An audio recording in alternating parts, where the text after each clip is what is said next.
ஆண்டிற்கு 25 லட்சம் ரூபாய் சம்பளம் பெற்ற ஐடி வாழ்க்கையை கைவிட்டு இயற்கை விவசாயத்தை வாழ்க்கையால் தத்துவமாக மாற்றிக்கொண்ட ஒருவரின் பயணம் குறித்து விவரிக்கிறது இந்த செய்தி தொகுப்பு.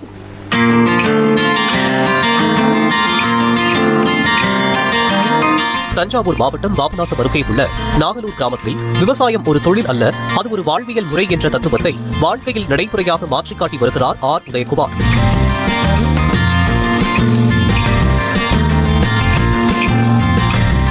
சென்னையில் ஐடி நிறுவனத்தில் ஆண்டுக்கு 25 லட்சம் ரூபாய் சம்பளம் பெற்றுக் கொண்டிருந்தவர் அந்த வசதியான வாழ்க்கையை முழுமையாக கைவிட்டு இன்று முழுநேர இயற்கை விவசாயியாக தன்னை மாற்றிக் கொண்டிருப்பது பலருக்கும் ஆச்சரியமும் ஊக்கமும் அளிக்கும் கதையாக மாறியுள்ளது. தஞ்சாவூரில் ஆரம்ப கல்வி, சென்னையில் உயர்கல்வி, MBA பட்டம், 18 ஆண்டுகள் ஐடி துறையில் பணி என்ற வழக்கமான வெற்றி பாதையில் பயணித்த உதயகுமார் நம்மாழ்வாரின் இயற்கை வேளாண் கருத்துக்களால் ஈர்க்கப்பட்டதன் விளைவாக வாழ்க்கையின் உண்மையான திருப்தி விவசாயத்தில்தான் இருப்பதாக உணர்ந்தார்.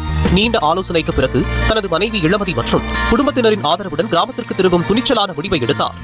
நாகலூர் கிராமத்தில் 2 ஏக்கர் நிலம் வாங்கி வீடு கட்டி ஒருங்கிணைந்த இயற்கை வேளாண் பண்ணையை அமைத்தார்.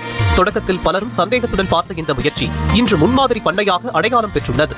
தற்போது 7 ஏக்கர் பரப்பளவில் தூய மல்லி, சீரக சம்பா, பூங்கார், கருப்பு கவுனி, ரத்தசாலி போன்ற பாரம்பரிய நெல் ரகங்கள், காய்கறிகள், சிறுதானியங்கள், பழ மரங்கள் ஆகியவை சாகுபடி செய்யப்படுகின்றன. கோழி, மீன், கும்பலச்சேரி நாட்டு மாடுகள் உள்ளிட்ட கால்நடை வளர்ப்பும் பண்ணையின் ஓர் அங்கமாக உள்ளது. வீட்டிற்கு தேவையான பெரும்பாலான உணவுப் பொருட்கள் பண்ணையிலிருந்தே கிடைப்பதால் தற்சார்பு வாழ்க்கையை அவர் குடும்பத்துடன் அனுபவித்து வருகிறார். 7 ஏக்கர் விவசாயம் பண்ணிட்டு இருக்கோம். இதுல பார்வை நலன்கள் ஒரு 7 ரகம் போட்டு இருக்கோம். தூயமல்லி, மைசூர் மல்லி, பூங்கார், கருப்பு கவுனி, ரத்தசாலி, கிச்சலி சம்பா இது மாதிரி எல்லாம் பண்ணிட்டு இருக்கோம். பண்ணிட்டு இது இயற்கை முறையில இயற்கை உரம் போட்டு நம்ம பண்ணிட்டு இருக்கோம். நம்ம ஒருங்கிணைந்த பண்ணி வச்சிருக்கோம். இயற்கை விவசாயம் மட்டும் இல்ல, ஒருங்கிணைந்த பண்ணி வச்சிருக்கோம். அதுல கால்நடைகள் இருக்கு, நாட்டு மாடு, உங்களச்சேரி மாடு, வாத்து இருக்கு, பண்ணிட்டு இருக்கோம். இது பொருள் எதுவும் வெளியில வாங்குறதுல எங்களுக்கு உணவு தேவைக்கும் வெளியில வாங்குறது ரொம்ப கம்மி. ஏன்னா நமக்கு பழ மரங்கள் இருக்கு, காய்கறிகள் இருக்கு, தோட்டம் இருக்கு, சொந்த காய்கறி எல்லாமே பண்ணிட்டு இருக்கோம். அதனால நம்ம வெளியில வாங்கக்கூடிய இது மிக மிக குறைவு. ஆரோக்கியத்தோட தேடல் அதோட இதுதான் இது ஆரோக்கியமான வாழ்க்கை வாழ்ந்துட்டு இருக்கோம். அடுத்தது இது நிறைய விழிப்புணர்ச்சி கொடுக்கும் என்னுடைய எண்ணம். போன முறை மட்டும் ஒரு 12 விவசாயிகள் இயற்கை விவசாயம் பத்தி பயிற்சி கொடுத்து மாறி இருக்காங்க. இது இன்னும் பரவலாக்கணும், விழிப்புணர்வு பற்றி நிறைய இயற்கை விவசாயம் பற்றி விழிப்புணர்வு கொடுக்கணும், ஒருங்கிணைந்த பண்ணை பற்றி விழிப்புணர்வு கொடுக்கணும் என்னுடைய எண்ணம். அதுக்காக தொழிலை விட்டுட்டு ஐடி துறையை விட்டு நான் இதுக்கு இயற்கை விவசாயம் வந்திருக்கேன்.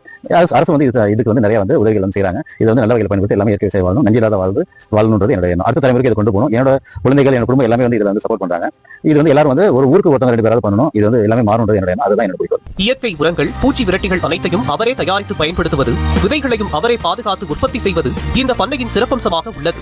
நெல்லை நேரடியாக விற்காமல் அரிசி, அவல், ஊட்டச்சத்து மாவு, பாரம்பரிய அரிசி பிஸ்கட் போன்ற மதிப்பு கூடிய தயாரிப்புகளாக மாற்றி விற்பனை செய்வதால் கூடுதல் வருவாயும் கிடைப்பதாகவும் தெரிவித்தார். குறைந்த உற்பத்தி செலவு, அதிக மதிப்பு சேர்க்கப்பட்ட விற்பனை என்பதே இந்த வெற்றியின் ரகசியம் என்கிறார் உதயகுமார். இது ஒரு பண்ணை மட்டுமல்ல, இயற்கை வேளாண்மைக்கான பயிற்சி மையமாகவும் செயல்படுகிறது. மாணவர்கள், இளைஞர்கள், விவசாயிகள் என பலர் இங்கு வந்து கற்றுச் செல்கின்றனர். நோயற்ற வாழ்வே குறைவற்ற செல்வம் என்ற உண்மையை நடைமுறை வாழ்க்கையில் நிரூபித்து விவசாயம் என்பது வெறும் தொழில் அல்ல, அது ஒரு முழுமையான மகிழ்ச்சியான வாழ்வியல் முறை என்பதை உதயகுமார் தன் வாழ்க்கை மூலம் எடுத்துக் காட்டுகிறார். நியூஸ் 7 தமிழ் செய்திகளுக்காக பாபநாசம் செய்தியாளர் ஆர். தீனதயாளன்.